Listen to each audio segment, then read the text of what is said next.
get what you're saying, but I when you're a solo founder, there's so much stuff to go on. But she said, she asked, what's the point of the resellers? And then it clicked, and I was like, what is the point of these guys here? And so I basically realized after that and getting exposure to like a lot of these like unicorn founders and like people building like a venture, like in the venture space, it is a very elitist, it can be very elitist, but it's a very segregated, and like you have to know people to kind of even get into certain events and parties and whatnot, like space. And so I had to kind of like figure out how to figure out the problem, and then like acclimate without like, you don't want to like change yourself, but you have to like learn how to like still like move through different environments. So when she said that, that's when I realized I need to like completely reset the board. Yeah.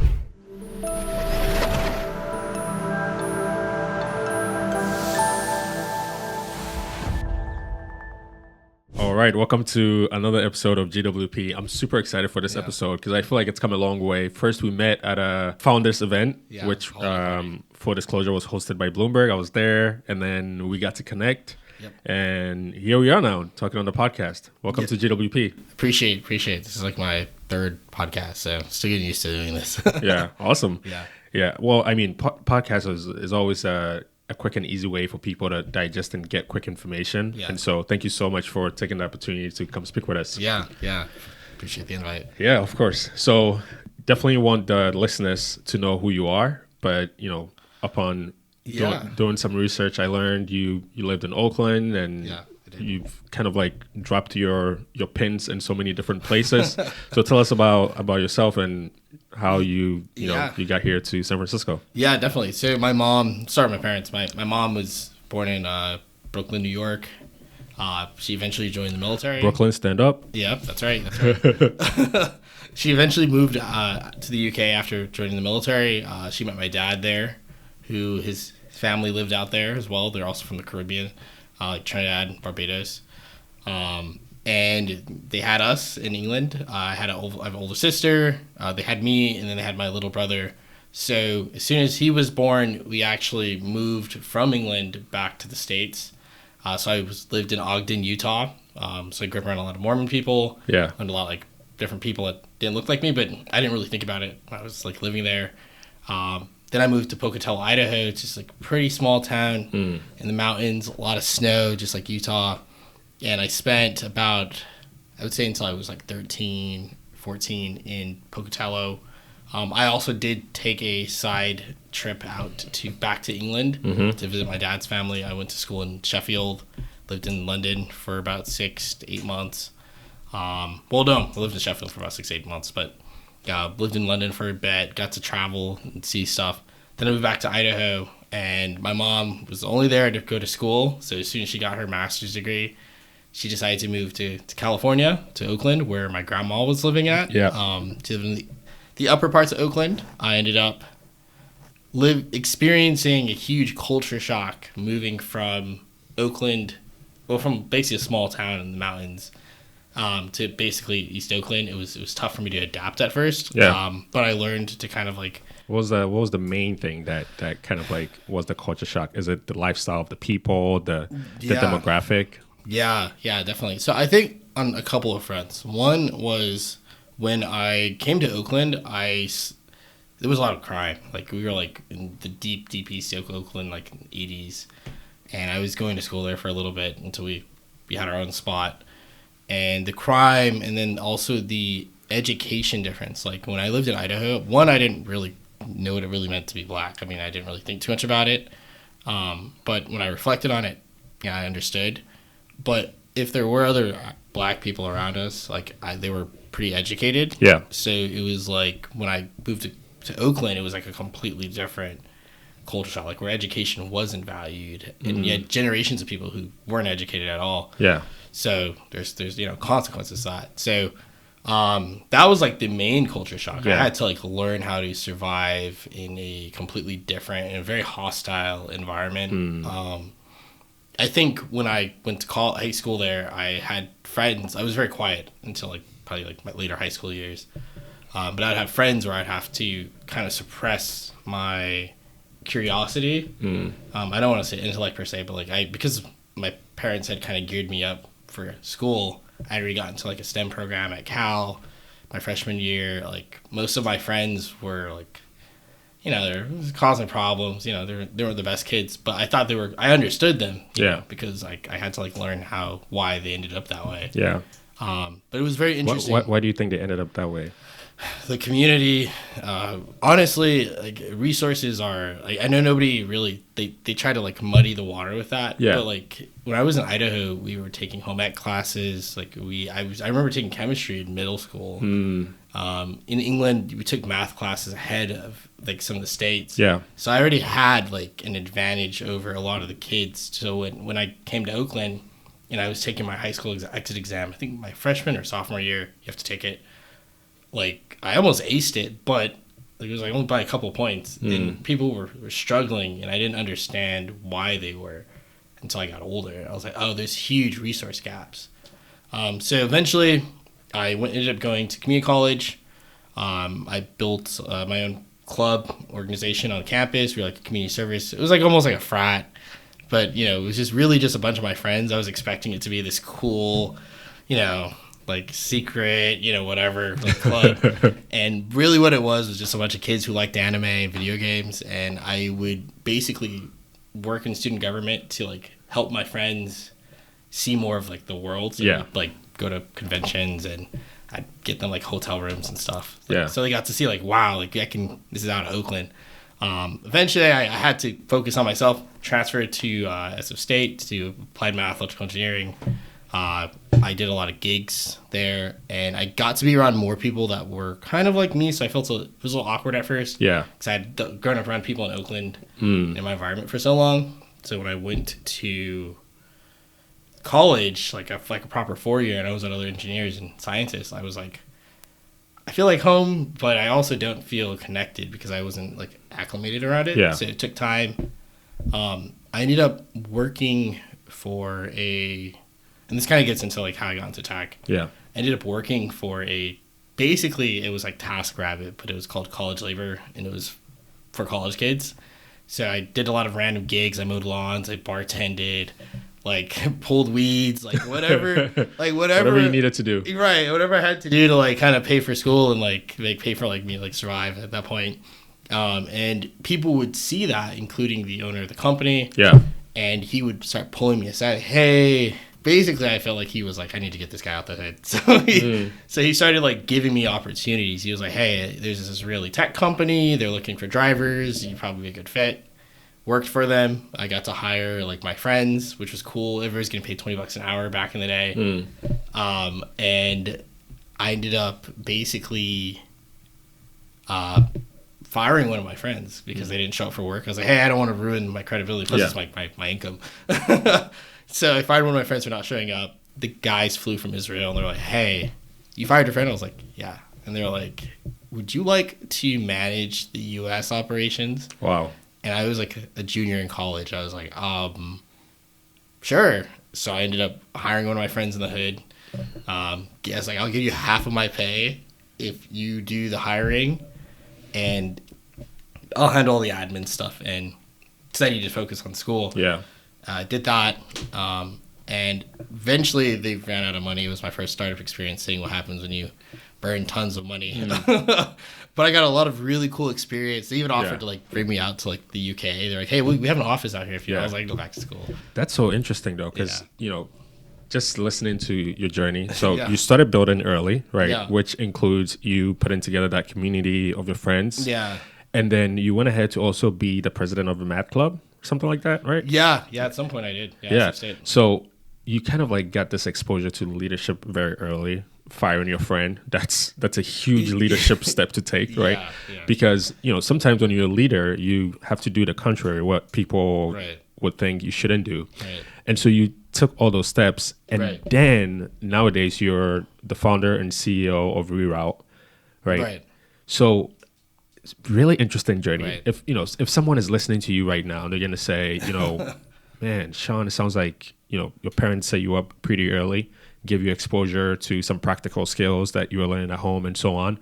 Are there certain things that you learned growing up in all these environments that today you think makes you stand out as the founder and CEO of Reroute? Definitely. I think that at a younger age, my mom gave me access to like philosophy books. So I got to like question a lot, and through questioning things, I started to kind of like be able to like navigate different social environments. And like, I think that's kind of how I was able to acclimate, like, you know, you're hanging out with like mainly Mormon kids. You kind of grow up around that. Then you have to learn how to kind of survive East Oakland, and then you kind of like put on a club. Like, I think I was given just enough confidence at a younger age to try stuff, but I would argue probably not enough, and I kind of can get into like maybe that later, but not enough to like basically fully navigate the space easily. Like it was, I think when I started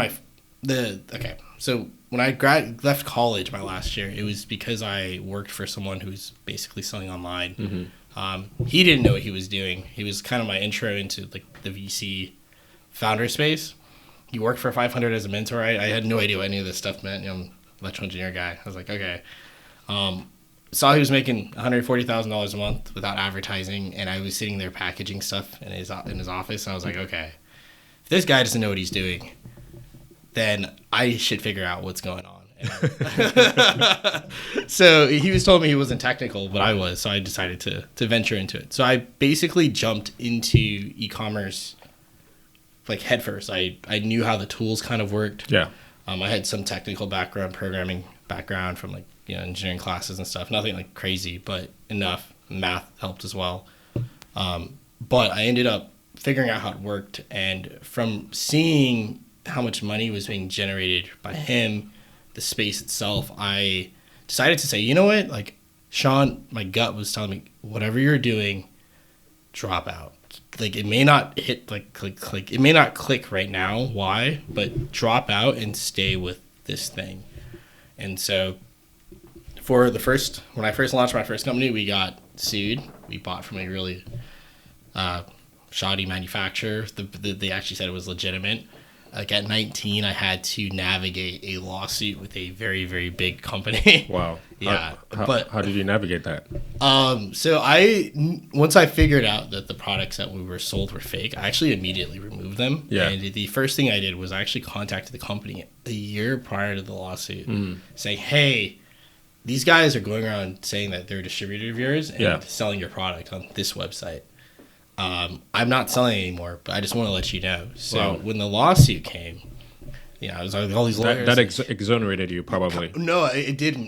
Wow. Yeah. So I basically was like, okay, hey, like, you know, I told you guys a year ago. Yeah. And then they're like, no, you didn't. I was like, I actually have it right here on my desktop, like saved just in case for this. And so I did that. And then what I did, which is a little, you know, I had to hustle. So I basically took advantage of like the 30-minute consultation that a lot of these lawyers offer. And since I didn't have tons of money to like do that and fight, like, possibly pay out a lawsuit. Yeah.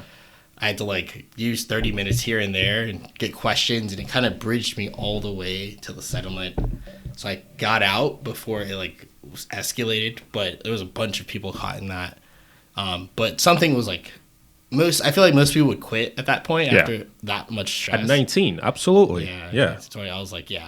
So I was like, did you have anyone that was like advising you through like the storm? Wow. No. I was completely like going all in on this. So I ended up doing that, and then I was like, we got to go back at it. So I got my friend who was working at CVS.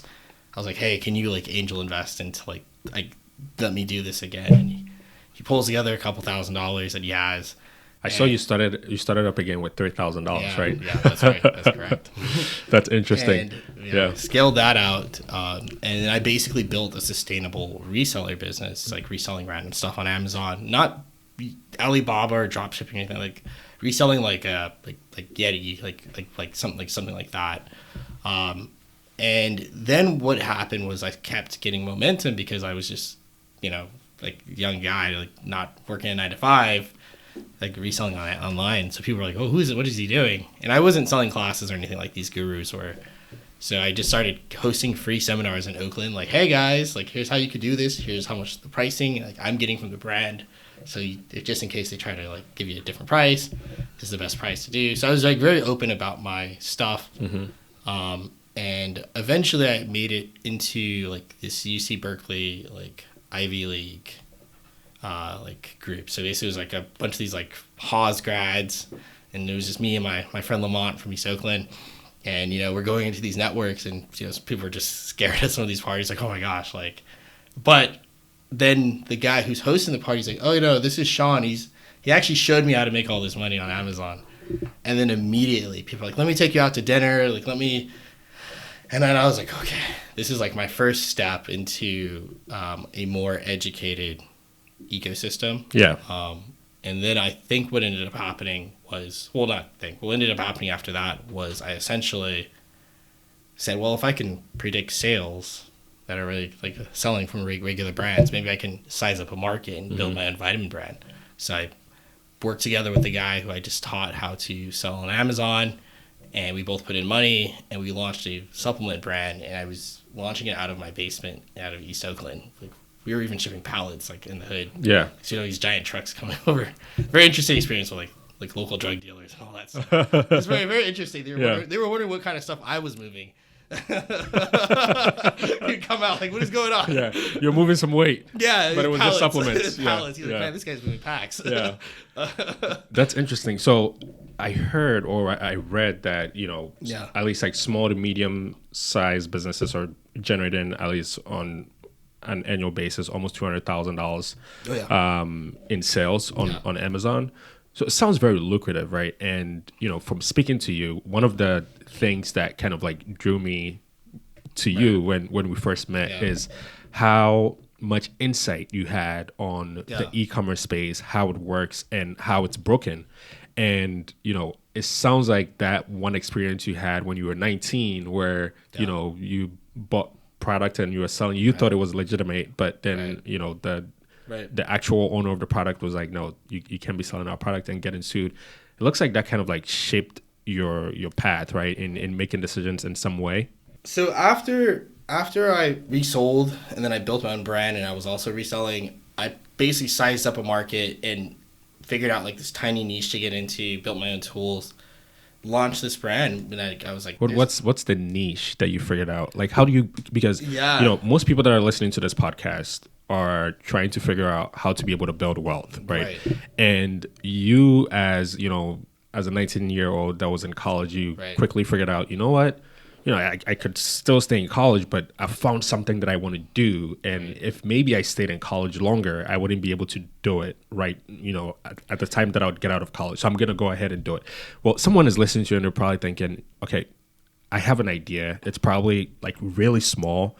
I don't think most people are going to need this thing. I'm not going to be able to scale it or make it big enough. So I'm not going to pursue the idea. You figured out something that was really niche, and then you went after it. How did you figure it out? And, what were the cues that you took to pursue it? I think my approach to doing it and this is kind of why I quickly like move through stuff once I start to see it better, is like, instead of like, oh, this thing's making money, let me just hop on it. Like, I'm like, why? Why are these people making money? Like, what are these people doing? Like, there's like not, and that's how I, when I was working for that guy that worked for 500, I was just like, I don't understand what this guy is doing that's like making this much money. There's not enough work involved in it. So when I launched my vitamin brand, and I had to advertise that, I basically sized up the market. A lot of this stuff is about understanding how search engines work and like figuring out like, okay, how many keywords are there, like possible listings, how many of these people are paying for ads, how well do these particular keywords perform. So looking at a bunch of different metrics. So I picked a very niche supplement brand that I didn't even know what it was. We launched it, we advertised it, and within a year we became like top 1%, like ranked top 2,000, maybe 1,800. It was like the lowest it got to. The closer to 1 it is, the better. And then I realized, wait, what are we doing? Like, people are buying our product. I'm shipping this out of like a basement in East Oakland. And I don't understand how this is like real value. So I sold the brand to my business partner at the time, and something told me to go back into researching resellers. So I decided to keep helping enabling resellers. I was doing it for free, and eventually people were like, hey, I'll pay you money.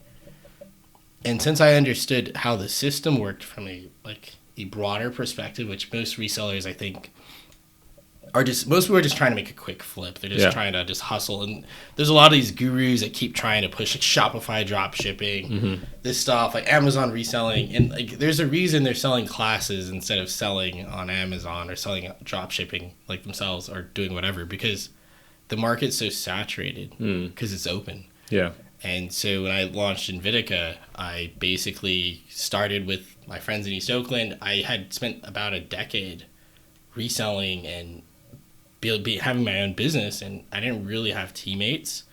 I never really worked with other people. So whoever, I was like, hey, I'm building this e-commerce platform. We're going to enable anybody to resell. But really, we were just exploiting the reseller system on Amazon. My friends came in, very little experience. I think the first guy that we got in he was connected to AVC CIO or something. Like they weren't even really an investor. Yeah. And so I brought him in because that's all I do. But when I started running my company, I started to enable people's grandmas to sell on the Amazon. They didn't even know how to check their email. And I started to question why I was doing this. And we got into 500 Global. At the time, I had no business And if someone doesn't know what 500 Global is, what is it? 500 Global is a venture capital fund. They have an accelerator. That's what they're known for. They're all over the world. There's usually competition between Y Combinator and 500, and then you have Techstars and stuff like that. But those are the big three accelerators that everybody tries to get into. But they basically saw my idea before I could even pitch it. I didn't have the proper business jargon to communicate what I was doing. So I was explaining algorithms and all this stuff, and the investor was like, stop. You're disrupting the wholesale distribution space. And at the time, I hadn't even picked together the idea. I just knew that I could intercept sales. And I was like, he's like, do you want money? And I was like, yeah, of course. It was that easy? Really? Yeah, it was that easy. And awesome. They accelerated us through the onboarding process. They were super helpful. It was a unique experience. I had hired my friend from SF State that I took one class with. He was a full stack dev, but junior. And then his boss, who was working, it's a little bit older, in his 40s, 50s. And then I had basically my friends in East Oakland that were handling the ops and helping us get customers. And I heard you grew very fast, right? Because I think you started with 3 people and then you scaled it very fast to 15 employees at one point. Yeah, at some point. Yeah, what had happened was before we got into 500, we were doing all these seminars in Oakland for free and throughout the Bay Area that people were just dumping cash into our product. Mm-hmm. So we were making $300,000-$400,000 a month before we even got into the program. Yeah, that's interesting. And we take 10% on that, which is pretty cool. We weren't even using ads or anything, so I was like, huh. That's so interesting. So if someone is listening to you right now and they're probably fascinated, they're like, man, you figured out a niche, right? And thank God this investor kind of crystallized exactly what you're doing, which was disrupting that wholesale market. And from there, you're able to raise money, right? I think that's a dream for a lot of people. That's kind of what most people, that would be listening to this podcast that figure, how can I create something to be able to build wealth? A lot of times you need that one person, that investor, that startup, that venture capital to invest in you to be able to accelerate whatever you're trying to do, right? Are there certain things that you learn from that experience that someone that's getting started right now could use that information to get to that point? Yeah, I actually think so. When I first raised it was $150K investment, because we had so much traction. Our product was the worst product in the batch, but the system and logic and math behind how it worked was so good that it didn't matter because customers were giving us money. And so my initial inbound at 500 was I got a lot of VC interest, from really top funds. But what I realized as soon as we got investment was we got one of our teammates got all of our users banned from Amazon by doing something shady on the back end, and I had to like basically unclog their accounts to get their funding back, and like it was like a huge mess that delayed my learning process. I would say for people, like the biggest thing that people have to be okay with doing is going through that mistake process. I think too many people, as soon as they kind of like stub their toe on something, they quit. When we got into 500, I would say a month in, 80% of my users were banned because of one of my teammates' accounts got banned. He was like drop shipping, which you're not allowed to do. But I showed him how to do it safely. He just didn't have the experience to manage it. And so basically his account got banned, everybody's account got banned. And my mentor, who's worked at Facebook, I think Google, like she was over at eBay, McDonald's. Yeah. She saw me basically combating Amazon like by myself because I didn't have any real full-time teammates. And I got almost all the accounts unbanned. And I had to keep running the company after that. So when I first went to the program, I didn't raise any money actually for about a year. And I had to keep the business open going.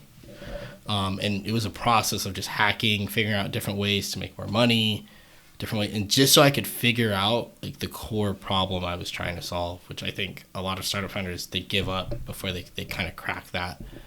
And so my second year of doing Invitica, like by 2022, like early 2022, I ended up getting I think it was 2022. 2022, I ended up reaching out to 1517 fund. They were like, it's created by like the Teal Fellowship, GPs. So it's a pretty well known like VC fund. One of the partners saw me basically pitching and his like the idea, and they're like, oh, this is cool. So what was the principal? He accelerated me. I was like, oh my gosh, I may actually close some capital. And then the biggest thing was the partner who saw me was not one of the GPs. He's like right like underneath them, and he looks at the idea and he was like, your idea is going to lose tons of money. And I was like, yeah, it may.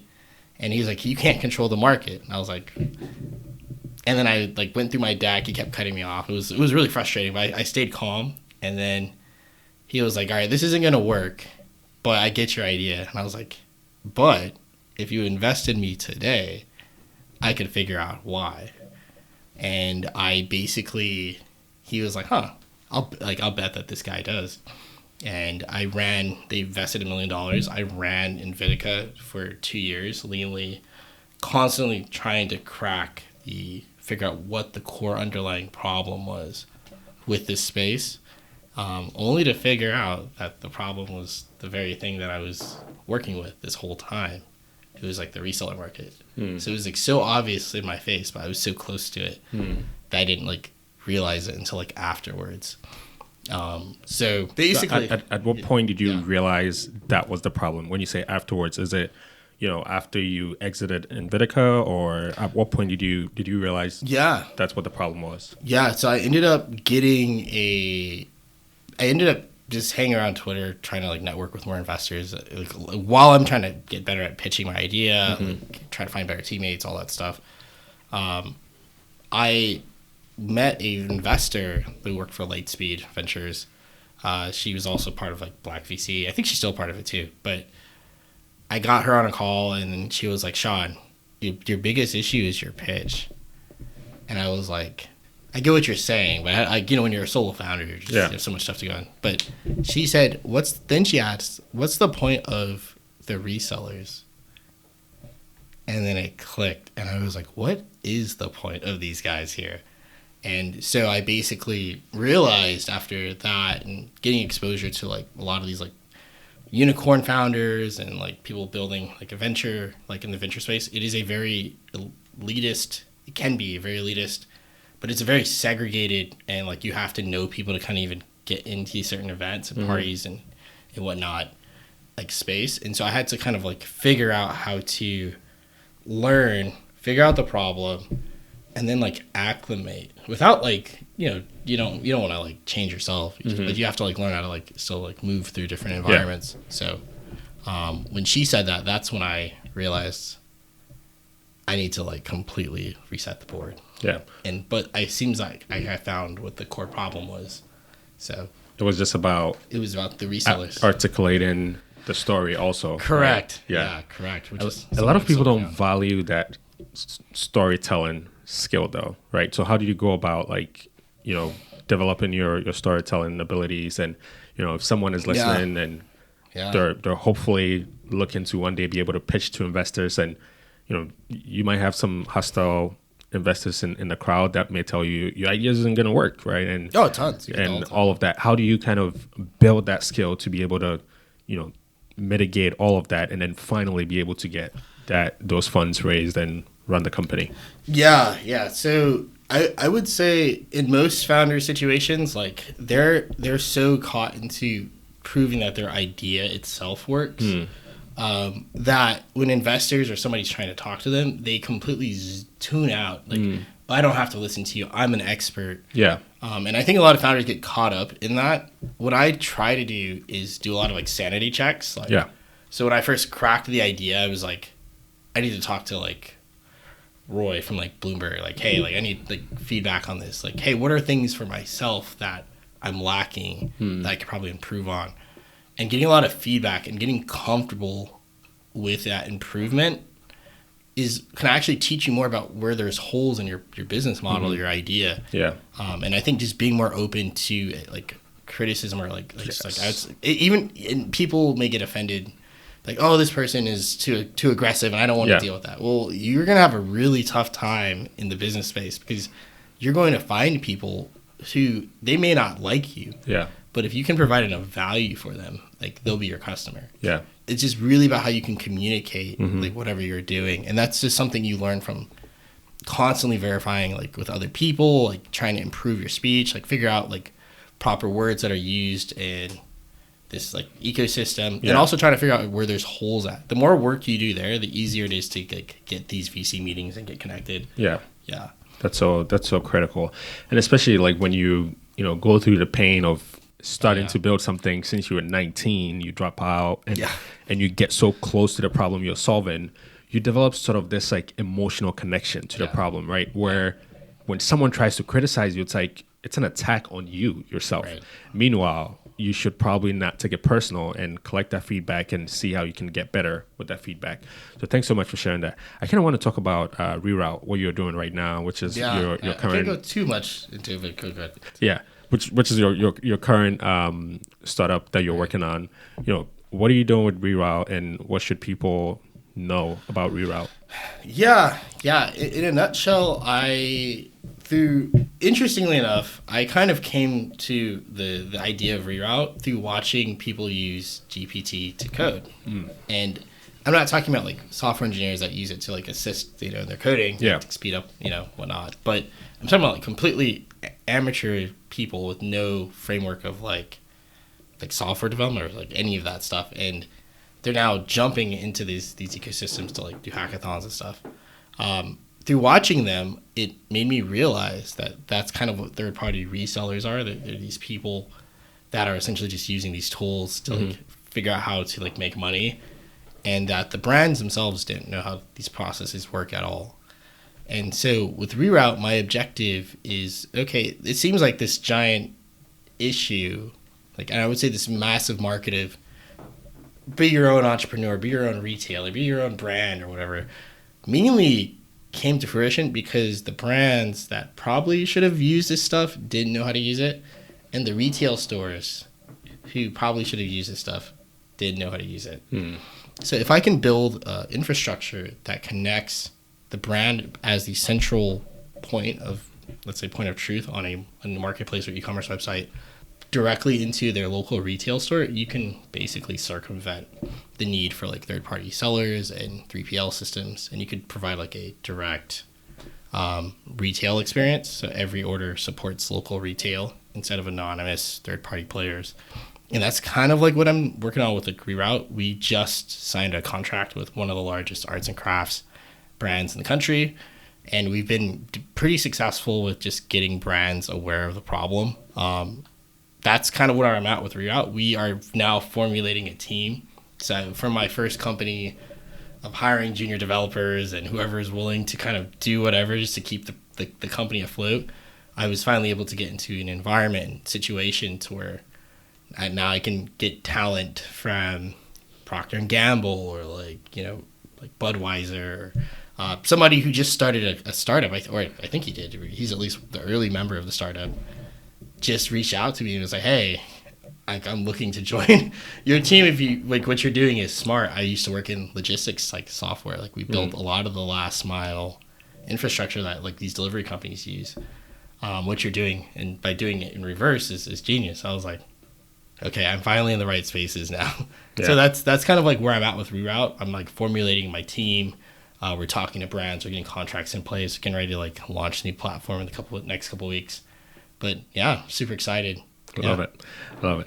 Awesome. So, kind of like pivoting a little bit. So one of the things that I heard you mention in the beginning was, how you kind of decided to drop out when you figured out exactly what you wanted to do, right? So if someone is listening to us right now, they're probably, twiddling with an idea and they're like, maybe this is the time. What Sean is doing is exactly what I want to do, right? He's been able to drop out and, he's raised money, he's been successful, and now he has Reroute where he has, people reaching out to join his company.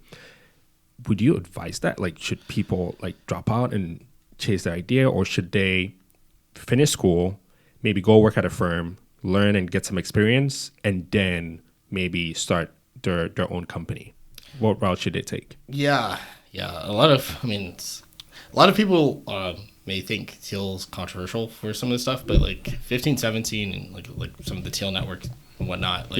When you go into college, it can kind of erode your creativity and your ability to like think outside the box, because it teaches you how to work for somebody else and how to do tasks and do things on time and do it correctly. And I think when you drop out, the benefit is like you now are basically jumping into the abyss. You have no idea how to navigate stuff, and you have to be willing and comfortable like enough to like navigate that, like going through potential lawsuits. Like you are going to lose tons of money and make tons of mistakes. And I think the benefit of going to college is if you're going to get into like some of these networks, going to the right colleges can help accelerate your entry into them. So if you are going to be in school, you're in Stanford or Harvard, you could drop out. The fact that you got into those schools and, you can leverage those networks and whatnot to say that you're Harvard or whatever, jump out. But I would say if you're going to like a regular school, like the problem with dropping out is sometimes if your idea isn't as crystallized. I was very fortunate to work in a market that was already making money, like through other people. So like most founders don't have that luxury when they're building. I would say if you feel like what you're doing is going to work and you can validate it with early signal and you can see that there's something bigger there, then go ahead and drop out. But like I think if you're trying to do like a AI boba shop recommendation system that's probably not super scalable, but you love it, like you may want to think about it before you do it. Maybe get some advice from some like other people, like other founders that have like gone through that. And the founder community is really good for that, actually. I think if you reach out to other founders who have built, you will gain a lot of insight where to go with your product and whatnot. So no, that's really helpful. And then let's talk about like raising money also, because I've talked to a couple of founders who tell me, man, especially if they're people of color, the challenges they face is crazy. So I heard you say something like, if you're black, you have to learn 10 times fast and you have to work 10 times harder, right? And I heard you say this in one of your videos that I was watching before the podcast, and I thought about that and I said, man, a lot of the founders that I've talked to that are black kind of share the same sentiment, especially when it comes to raising money. What are some things that you've learned that maybe someone is listening, or some mistakes that you've made, right, that you probably wouldn't repeat again? Yeah, definitely. I think that when I first got into the founder VC space, I was I had a little bit of everybody has a little bit of a chip on their shoulder. You know, you just raised some money. Yeah. Like we were like one of the few companies that was like making money in general on the batch. But I didn't know what I didn't know. And I think when you're a black founder, your expectation of knowing those things like ahead of time, like knowing like the proper business acumen, like how products are supposed to be properly designed, like how you're supposed to hire certain talent that's just geared a certain way. Like I would say in my situation, because I didn't work with people for a long time, I was never like acclimated around that. And I think most founders are not acclimated around this type of talent that that's able to just do stuff like that. Unless you're in like Ivy League schools where like that competition kind of drives that. And so my biggest mistake was basically not being open to learning different like things and like perspectives on how things worked. The other thing was staying within my comfort zone. It took me a very long time to shift my time from like, let's say 50% of my time like hanging out in Oakland with like my friends and maybe like another 50% like hanging out in the tech space, and then trying to figure out maybe within that I'm spending like most of it like hanging out with like people who haven't raised money.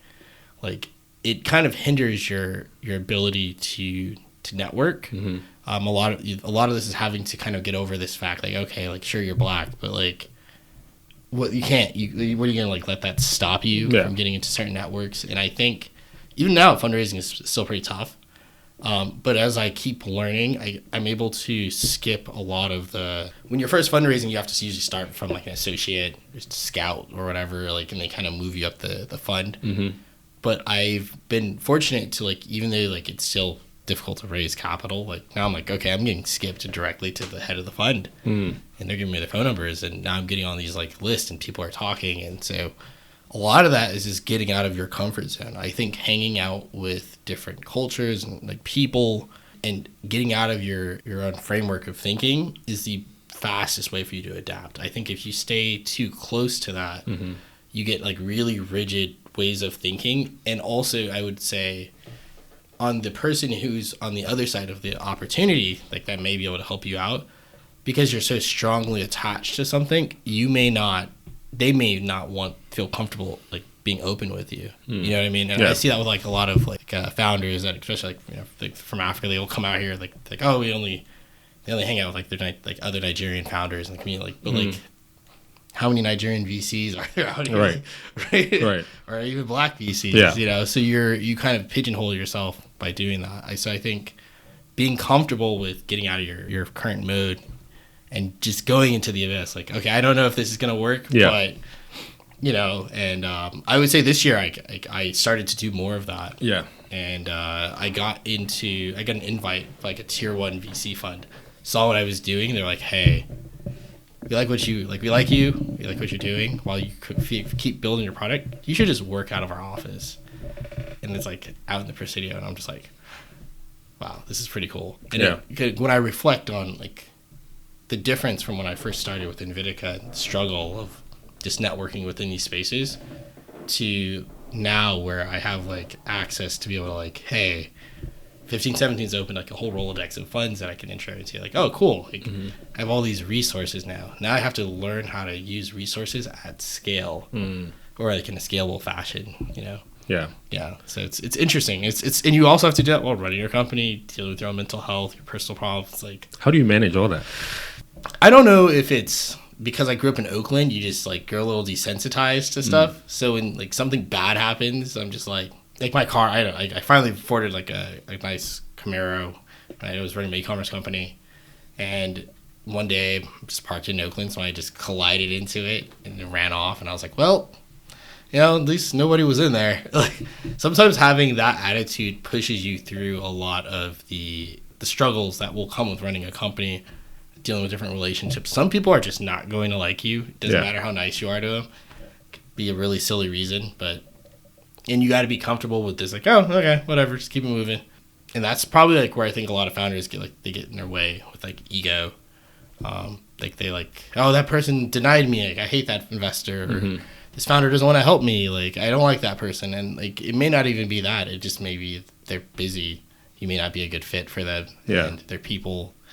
and don't take it personally. Yeah. Is there a time where you maybe had an investor, right, that maybe for one reason or the other didn't like your idea, or was probably mean to you, and how did you come out of that? Yeah, I'm trying to think with the meanest investor. Is it that you've had so many? It's hard because like you're trying to put yourself out there. So you're like, you know, it's like you have to exude yourself, and when you're learning to that, you are gonna offend people. Mm-hmm. I had an investor once tell me, like, when I was first building Reroute, I was like really, really early. I was like, hey, this is what I figured out. We've gotten customer traction. We're building out the product. Like, we're still working on this. And he says, I tried to work on this 10 years ago. Or a couple years ago. I forgot. Maybe it was 10. But a couple years ago. And I failed. And I don't want to believe that you were able to figure it out. And that's why I'm going to pass. Even though I had the traction and stuff. Like, I had proof. Even as a second in command, I was like, no, I mean, this makes a lot of sense, man. But the guy couldn't write a check. And simply because he couldn't do it, he was like, Sean, you're also not going to be able to do it. Sean couldn't have figured this out. Yeah, projecting. Right, he was projecting. Yeah. Funny enough, that fund actually never raised money. So the whole time I was meeting with it was like, who's laughing now? I know. Right? I'm not laughing. It's hard to raise, but it's just very interesting how people like posture in this space a lot. Like it's just all like ego. But I think the faster you can just get around that and say, hey, look, I'm just trying to learn. Like, I don't know anything. Yeah. Like, hey, like, oh, I had a fund they just committed to our round, but they came out and they were like, hey, like, you keep your ego at the door. You check it at the door. I'm like, yeah, man, like, I literally don't know anything. Like, but it's not meaning I know nothing. It's just there's so much to learn. Like, in percentage, like, I know actually nothing at all. Yeah. Yeah. And founders have to be more comfortable doing that because this space is it's changing so much. Yeah. That even if your idea may work today, like something could just switch and your business completely collapses. Okay, so speaking of things changing so fast, right? So we're obviously in the tech space and things move really, really fast. So just the other day, DeepSeek popped out of nowhere and 600 billion in market cap was erased for NVIDIA in just one day, right? Super crazy. So obviously things are going to pop up, things are going to change. For you as a creator, as a CEO, as a founder, what are some technologies that you're looking at right now that you're hoping to implement this 2025? So a lot of the reseller ecosystem is enabled by tools. Where I see the future of commerce kind of going is implementing like AI agents to actually like do what those tools do and what the resellers do. So those are like one of the things that we're looking at early on to kind of like be able to like just build a like direct pipeline. I do think that I look at all this new technology in two ways. Like one is you have essentially people that are using these tools, like they're using like GPT to build or like whatever, like code generation, like Replit, and they're able to like launch apps, but there's like an underlying lack of knowledge over like how this stuff works, kind of like how people use their phones and they still are able to use it, but they don't understand how the phone works at all. When I see it on the software side, I'm like, okay, one of two things is going to happen. Either software is going to get so easy to build that essentially like it's going to be everything's going to be distributed. It's like all these companies that maybe like have like monopoly on some like asset or something, those assets are going to be distributed into like smaller companies. Or the more pessimistic side that I see with all this is that we have companies that are seeing how people are building, but they know that these people do not understand the foundation of how to really innovate. They just know how to use tools. And what's going to happen is these tools are all going to essentially do the same thing. So the bubble's going to pop. And the real AI winners are going to be people who basically acquire assets first. And that's kind of like my strategy when I think of like with Reroute. I'm like, well, I'm not going to waste all my time building all this like really complicated logistics infrastructure for like retailers to use. Like that's not the best way to do it. The best way to do it is to acquire as much assets, like traffic early. and then implement it into a system that does that. Because that way I don't have to like really acquire the customers. It'll be easier to build stuff like this down the line, over the next couple of years. But as long as I own the asset, it's a win-win for me. And I think companies are right now like focusing too much on the infrastructure that they don't really have customers. The customers don't even know how this stuff works. So you're gonna I mean, it depends on the industry, but yeah, it's an interesting situation. So what I'm hearing you say is, it's just going to be so easy for people to just build things that it's probably the market is just going to get flooded with just a bunch of resellers and things that are not good, right? But you figured out a way to kind of like intercept those resellers, right? So is there a way we can maybe apply the same concept to kind of what's happening now, where you have things like Reroute, which allows people to maybe create an app in like 2-5 days or something like that? What would you do, right, if you were, let's say, starting out a new company tomorrow, right? Or you're sitting on your couch right now and you're trying to figure out, okay, I think the way for me to build wealth is to create something. So I'm going to build something. Now we have Reroute, which can help me create this thing in the snap of a finger, right? If you had all these resources and you kind of want to mitigate this problem where, people are only thinking about the tip of the iceberg and not thinking about the foundations of it, how would you approach this? What would you do differently? Yeah, actually, funny enough, my first hire this time around was somebody who I saw using Reroute to build apps. And he was able to, he was like, hey, if I give you some guidelines on how to connect to certain APIs or how to build this stuff out, like, could you build something for me while I build the team? And the guy was able to actually piece together all of these different apps and build all this infrastructure out to automate sales acquisition process for us. And we didn't even really cost that much money. So I think, and we used it to get our first customers too. So we built like a very scrappy prototype on using Vercel, and we just basically, it was just a dashboard. And like, because I'd experienced in my last company of like, okay, provide value first and then prototype with that and then kind of iterate. So now that we built this dashboard, we're like, okay, we're showing it to brands. It's really scrappy. Oh, it's gaining traction. It's slow, but it's getting there. Okay. Now I'm looking at this like prototyping and testing out different strategies is going to be so easy. That like people who are just trying to figure out how to penetrate a market, like, or some like niche market or whatever, like they can quickly spin something up just to test with using Reroute or something like that. Like I said, the long-term problem is that you basically now create a market of people that are using tools to replicate what this person did, and they're going to try to, and they may win. I mean, this is kind of what happens with resellers. Like they don't really know how it works. They just use the tools. But at scale, what happens is people who can understand to see the field, they understand the foundation, like me, who I could just like have an engineering perspective on it. I'm like, oh, I could just kick these people out and capture the whole pie. And you're going to see a lot of that in the future with like AI companies. As people start to see what people who are non-technical or may not have like that foundation like are able to like really see, the people who have experience in this space will be able to see that, Like what happened with ChatGPT, like I mean OpenAI, like they basically pushed out all their stuff and then people started making all these wrappers. Then OpenAI updated some features and now their wrappers are all completely gone, which is like kind of crazy to kind of think about. But that same type of thing I think will happen across the board. But the people who will make money in the beginning are going to be the early adopters. Just like resellers make $80-100 billion a year just on Amazon, like for now. I mean, but that was a 10 plus 15-year window of them being able to do that. That's a lot of money. So you're going to see the same stuff probably across the AI space, just startups quickly spinning stuff up. Interesting. So, still on the topic of 2025 and also talking about AI and the trends of AI, are there,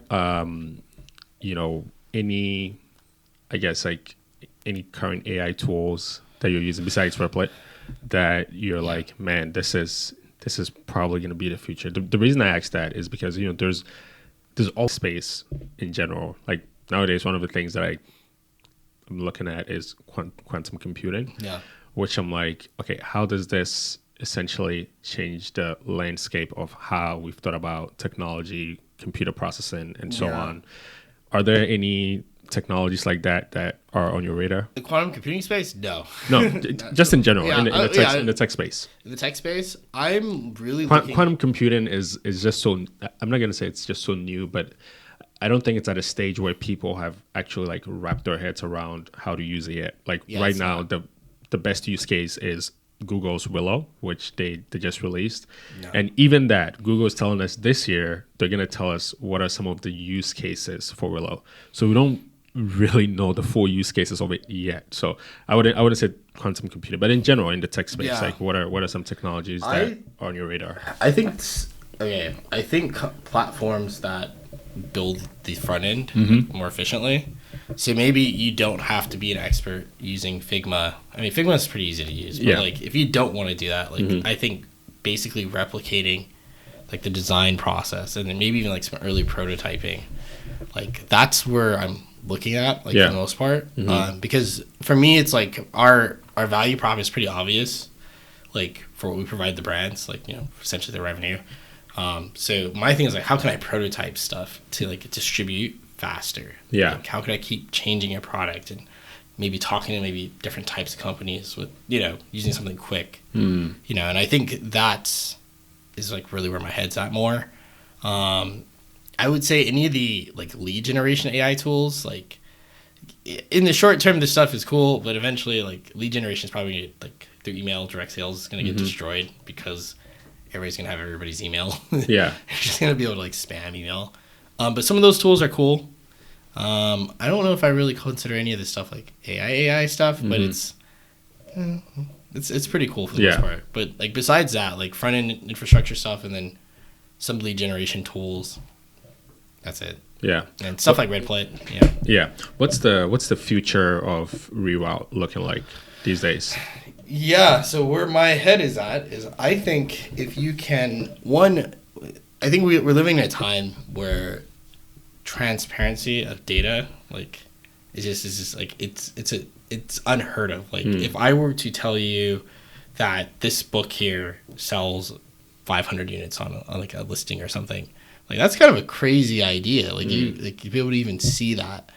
And so the way I see like where Reroute's going to kind of come in is by creating a pathway from the brand to the retail store, like that direct fulfillment pathway. I think it's not going to just change how products are fulfilled and shipped from like local retail. I'm not shipped, but delivered from local retail. It's going to change the way that products are stocked. Because if you can predict what's coming in online, you can incentivize and you can provide assurance to retail stores in a way that has never existed before. Like you're never going to be able to like say, hey, if this doesn't sell in your bookshelves, right, your bookstore, don't worry. We know the foot traffic across these marketplaces, these platforms. We're going to guarantee a sale through one of those. So you're going to move this product eventually. We'll give it to you.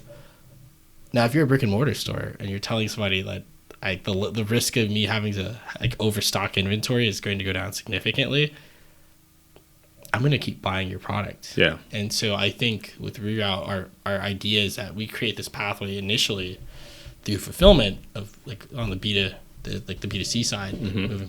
But I actually think there's an opportunity to even offer wholesale and like basically change the wholesale dynamics. So when you're looking through a wholesale catalog, hey, these are the products, the top selling products in your neighborhood. And that's going to change the way that retail is going to work. Products are going to be basically stocked on your shelf like through like some data-driven decision, like where if it doesn't sell in your store, it's going to sell online, and we're going to move that, which will create a market not just for already existing retail brands that are in these stores, but for brands that struggle to get into retail but have a huge e-commerce presence. You can basically provide a pathway in, and that's kind of like where I'm looking at. That's awesome. And so mostly, is it going to be kind of like impacting big brands, or are you mostly looking at small, medium companies? So the bigger companies have really complicated supply chain systems, and they're going to be like, we were chatting with, I told you the brand, we were chatting with like pretty large beverage supplier. Mm-hmm. And when we were talking about what Reroute is going to do, their immediate reaction was like, we have an agreement with our local retail stores where we have to be in stock. I think it's like 80% of the time or something. Mm. And if they don't, they get penalized for that because they're competing with their competitor, right? So they said what Reroute would do was it would actually accelerate the sales in a way where our supply chain wouldn't be able to constantly keep fulfilling that inventory to maintain that contract. Mm. And that was a really interesting situation because to me that's just a forecasting problem. Yeah, like it's literally a communication forecast problem. So I don't plan on targeting the larger companies like yet with what Reroute's building. I plan on targeting the smaller to mid-sized companies. One of the brands that we're working with they're in Joann's and like Dick Blick. There are thousands of retail stores across the country.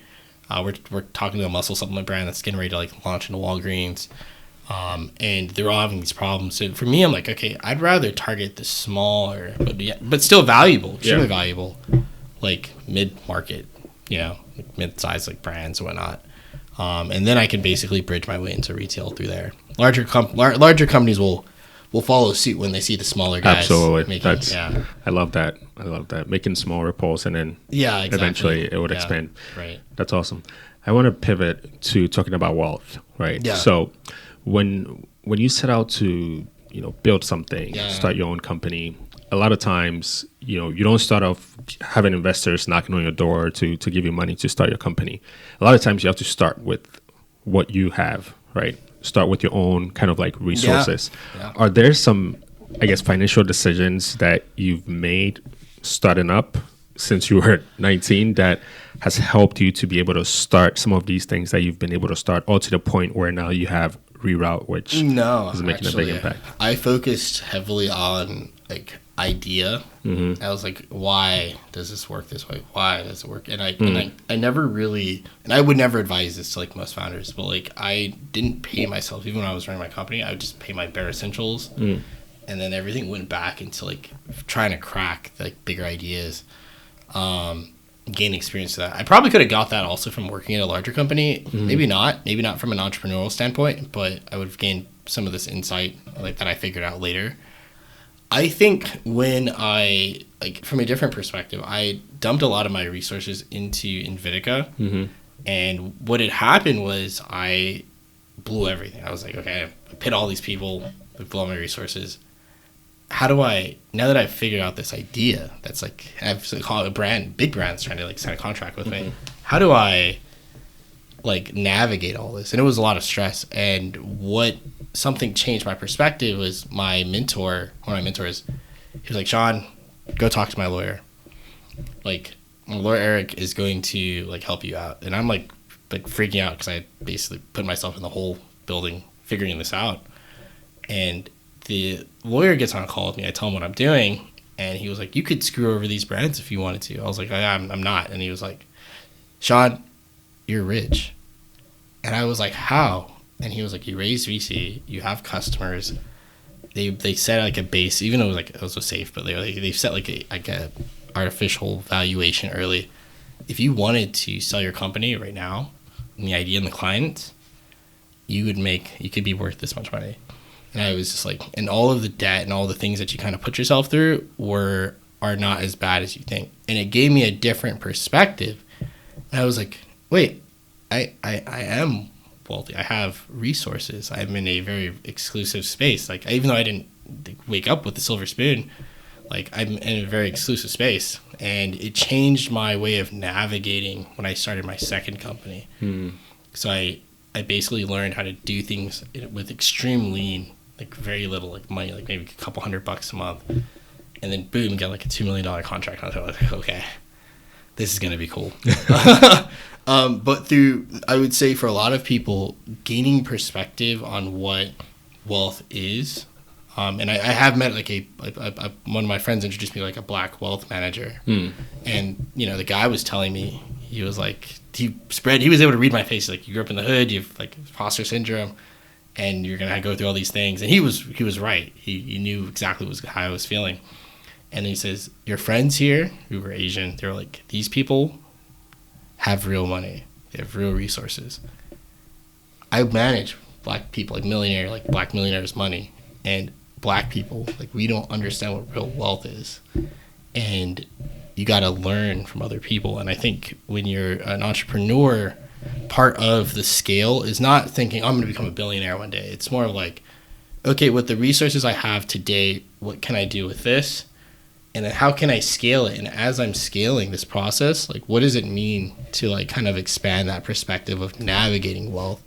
Because it's not just money. It's, like, literally resources and, like, your network. And so now I'm, instead of, like, working in the head, I'm, like, sitting on, like, $1 million condo off, like, you know, the Bay Bridge, like, for my new teammate. I'm just like, wow, this is a completely different perspective. And I think, like, people lack that perspective of understanding what wealth really is. And I think there's a fear that it's hoarded, and it is in some aspect.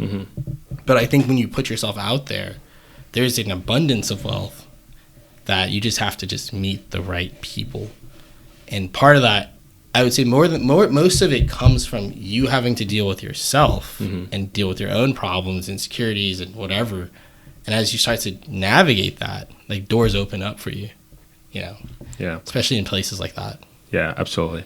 I love what you said about, like, you know, this black wealth manager kind of like looking in your face and being able to pinpoint some things, especially where you grew up and how you grew up can form so much of your perspectives that even when there's an abundance of wealth, you're probably thinking this thing is limited and I have to screw other people over in order to get my share of it. Right. And that's probably not the best approach to it, because then in the long run, you defeat the purpose of building wealth, right? Because, you know, Jay-Z said this thing where it's like, what's the fun in building wealth if there's no one to enjoy it with, right? And if you screw everyone over just to build wealth, then what's the point of building it? Because yes, you're going to attain it, but then who are you going to enjoy it with? Who are you going to spend it with, right? So really, really great perspective there. A few last questions, then I think we can probably wrap. So I'm thinking, you know, today, if Sean is looking back and looking at young Sean, what's the advice for young Sean? I need to get out of my own way. I think that was the most common advice that investors and even my friends that came from, like, more affluent spaces, like, or network spaces, they were like, get out of your own way, man. Like you're sabotaging your own success and your opportunities by doing all these different things, or having survivor's guilt, or maybe having imposter syndrome, and so you don't feel like you deserve the things that come to you. So I think, not just for myself, I think for a lot of people, I think people need to kind of come to terms with that reality. Like, hey, allow yourself to fail, make those mistakes. It's okay to look stupid in front of people. The people who are laughing at you aren't the people you want around you anyways. The people who will support you will be the people who see you climbing up, not the people who are laughing at you. So you don't have to worry about those people at all. Yeah. Oh, that's powerful. Get out of your own way.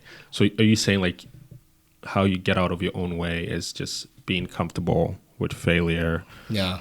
And denial and you know, and I think there has been a really interesting side to the story.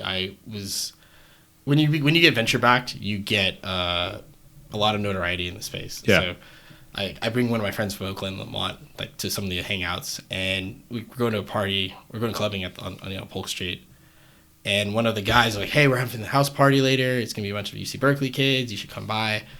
And I'm like, "Yeah, sure." And my friend's, like, Indian, and his friend comes to us and is like, "Hey guys, I'm sorry, you guys aren't allowed. Like, you guys can't come to the party." And I already knew why, you know. Why? Because I was black. But, like, and he didn't want to say it. And so my friend was like, no, Sean's venture back, the teal people. And I'm like, dude, it's okay. And I wasn't mad, because I understood. I grew up in Idaho and Utah. Like, most people aren't really, like, I don't believe they're racist. I think they're ignorant. And what I did was I just, like, yeah, we'll just go back to the bar, like, me and Lamont, like, whatever. And what ended up happening was the guy comes back and he's like, dude, I'm sorry. And I'm like, it's okay. And he goes, you can come to the party, man. I was like, no, we don't have to. It's all right. And he was like, no, I really want you to go. And I was like, all right. I get it. He's like, yeah. Like, I'm like, okay. I was like, I get it. You know, we're black. And he was like, no. And I was like, no. Hear me out. Because if I was you and I didn't know black people that well, or I wasn't, experienced with different types of people, I would look at whatever is being taught to me, and I would assume that we're gonna, he wouldn't expect, and me saying that, it wasn't to like defend his ignorance per se, but it was to understand it, and I think that's part of getting out of the way. It's like I could internalize this experience and get mad, and when I went back to that party later, actually we did go.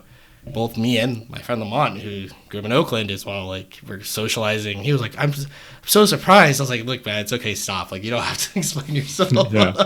Like, but it's that type of thing. Like, you have to forgive yourself, and then you have to also forgive other people. And it's a process of getting out of that I think a lot of people would probably benefit from, even on a personal, yet alone entrepreneurial level. Yeah. Oh, that's so awesome. Okay, so one thing that we ask every single guest on GWP is, what is your definition of wealth? Which I feel like you've kind of like given us a version of that, but what is your definition of wealth? I think at the core, information, knowledge itself is wealth, and that's what will give you access to capital and resources, which also you can value as wealth as well. But I think if you value knowledge and your ability to learn, like, that's like really where it starts at. So, yeah. Awesome. Man, Sean, it's been such a pleasure having you on here. A lot of knowledge shared. Hey, for people that are listening that probably have an interest in, in the e-commerce space, they should definitely check out Reroute. We're not public yet, but... Say it again. We're not out of stealth yet, so eventually, in the next couple months, you'll see us. Yeah, or they can check out some of your previous work with Invitica, which you've done, and check out the HubSpot video. Check out the HubSpot. Yeah, that's a good video. I told you that already. So it's been a wrap. Is there anything else you wanted to talk about today that maybe I haven't asked you about? No, I think we pretty much tapped into almost everything I wanted to go into. Just people get out of their own way and be open to learning new ideas. That's it. Awesome. Cool. Sean, it's been a pleasure. Thank you. Sounds good.